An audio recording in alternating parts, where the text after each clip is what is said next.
नमस्कार, स्वागत है इस वीडियो में। जब 1 जनवरी को पूरी दुनिया नई साल मना रही थी, उस वक्त जापान भूकंप से कांप रहा था, जिसकी तीव्रता 7.6 थी। अब सवाल ये उठता है कि जापान में इतने अधिक भूकंप आते क्यों हैं? आइए देखते हैं। जापान में इतने अधिक भूकंप आने का बड़ा कारण जापान का रिंग ऑफ फायर के किनारे स्थित होना है।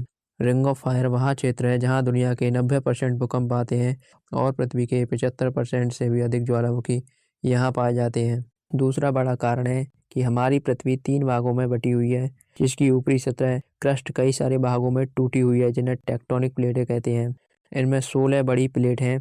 जापान जहां बसा हुआ है, वहां उत्तरी अमेरिकी प्लेट, प्रशांत प्लेट, यूरेशियन प्लेट और फिलीपींस प्लेट आकर मिलती हैं, जिसमें प्रशांत प्लेट में ज़्यादा अधिक हलचल होती है और यह प्रशांत प्लेट उत्तरी अमेरिकी और फिलीपींस प्लेट के नीचे की ओर जा रही है। इस प्रक्रिया को सबडक्शन कहते हैं और जहां यह घटना होती है, क्षेत्र को सबडक्शन जोन कहते हैं।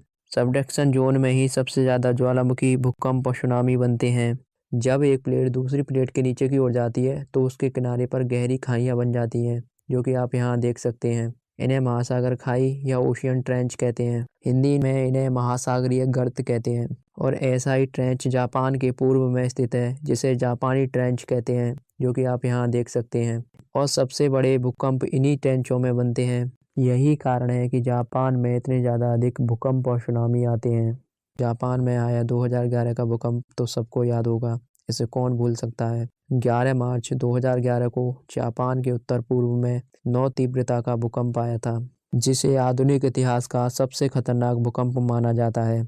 इसे द ग्रेट ईस्ट जापान के नाम से जानते हैं। इस भूकंप ने जापान को तबाह कर दिया था और इसके बाद आई सुनामी की 10 मीटर ऊंची लहरों ने जापान को तहस नहस कर दिया था और इसके बाद जापान को अपने सभी परमाणु केंद्रों को 3 साल के लिए बंद करना पड़ा। इस भूकंप में 18,000 लोगों की मौत हुई थी। लेकिन जापान का महाभयानक भूकंप 1 सदी पहले आया था।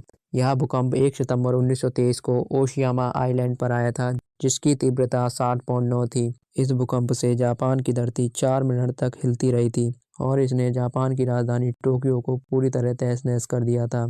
इसमें 1,43,000 लोगों की मौत हुई थी और इसके बाद से ही जापान में भूकंप प्रतिरोधी कोड बनाया गया, जिसमें घरों को भूकंप रोधी बनाना अनिवार्य कर दिया था। इस दिन को जापान में डिजास्टर मैनेजमेंट डे के रूप में मनाया जाता है। जापान ही ऐसा देश है जो इतनी अधिक भूकंप और सुनामी जैसी आपदाओं से इतना कम नुकसान देखने को मिलता है। अगर यही 1 जनवरी का आया भूकंप किसी और देश में आया होता तो नुकसान का आंकड़ा कुछ और ही होता। आज दुनिया में जापान का डिजास्टर मैनेजमेंट सिस्टम सबसे अच्छा है। आप इस बात से अंदाज़ा लगा सकते हैं कि जापान की बुलेट ट्रेनों में भी भूकंप ट्रैकिंग सिस्टम लगा हुआ है, जो भूकंप का पता लगते ही ट्रेनों को रोक देता है। जापान में भूकंप और सुनामी का पता लगते ही यह वार्निंग 2 से 3 मिनट में ही पूरे जापान में फैल जाती है।